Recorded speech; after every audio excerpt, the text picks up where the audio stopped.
Vice President Gore, thank you very much for talking to us. It's just 2 weeks until COP26, these crucial UN climate talks in Glasgow. The US climate envoy has said they're probably going to fall short. How worried are you?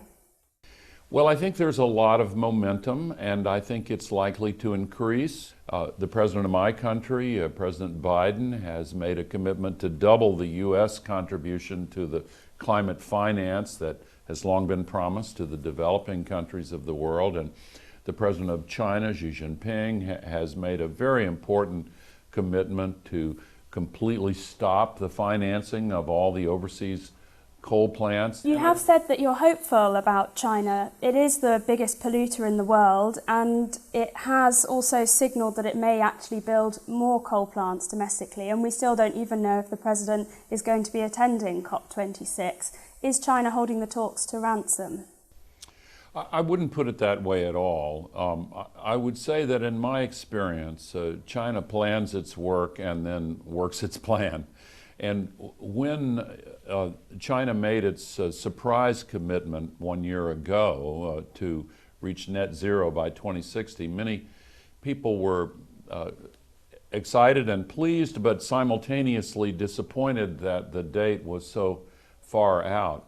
But with a country of 1.4 billion people, the majority of whom live below what would be described in Western countries as the poverty level, it's a big task for them. So you're still hopeful on China? I am still hopeful. They just announced 2 days ago a massive new solar installation, almost as large as all of the solar in India. And I choose to be optimistic about it, but China needs to do more. Every country, including my own, needs to do more. You talk about doing more. The Queen this week said that she is irritated by leaders who are talking but not doing. Is she right? Well, first of all, I felt sympathy for Her Majesty to have what was obviously a private conversation picked up with boom mics and then amplified. But yes, of course she's right. In terms of the US, President Joe Biden is sending nearly half his cabinet to COP26. He's trying to position the country as a leader again, and particularly on climate. And yet the US is historically the biggest polluter. And in 3 years' time at the next presidential elections, we may see the Paris Agreement repealed again.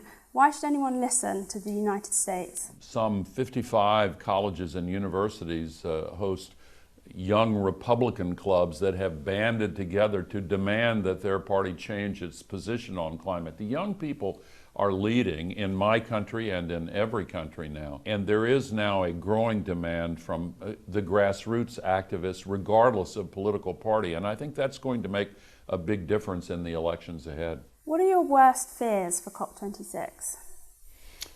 Well, I choose not to focus on anxiety and fear about it, but rather to be optimistic. But there is a lot at stake.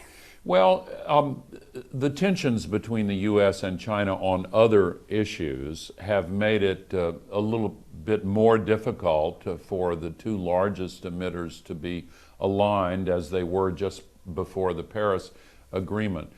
But I'm still optimistic and hopeful, and the announcements just within the last 3 weeks that I referred to buttress that optimism. The UK has positioned itself as a climate leader this year as it hosts these talks, COP26, and yet Greta Thunberg has said that UK is a climate villain. How would you describe the UK? Well, first of all, the UK has made a commitment to 68% reductions in greenhouse gas emissions by 2030, which is a very impressive commitment. If there's follow-through, then that will make the UK a leader, such as canceling this new oil field development that we've heard much about. So you're saying it should be cancelled and no more licenses for oil in the North Sea? I'm not a citizen of the UK, and it's not my place to interfere in your politics, but yes, that's my view. The longer we continue to dawdle by remaining so dependent on fossil fuels, the harder it will be to make this change. So I think we need to move faster, and that, to me, is consistent with just stopping these new oil and gas and coal developments. These talks are all about trust. Does Boris Johnson, the UK Prime Minister, inspire the trust of other world leaders? Well, I think the commitment to the massive reductions in CO2 emissions by 2030 is very impressive. It's more than the European Union, more than my country, more than almost any country. But commitment and action are very different. So does he inspire trust with his action? Certainly true. But the commitment can lead to action if the people of the UK continue to put pressure on the government to follow through. So are you saying, yes, he does inspire faith globally? Well, I think that there have been some impressive policy changes. I will also say again, the UK needs to do more, as my own country needs to do much more. And it's been 15 years since your seminal climate film, An Inconvenient Truth. In it, you said that you have been trying to raise awareness of climate change, but you felt that you had failed. It's 15 years on. Emissions are going up, extreme weather is getting worse. Do you still feel that you failed? Well, I feel that, like everyone, I need to do more. And I've gained an appreciation for how difficult this challenge is and the period of time necessary to make this historic transition.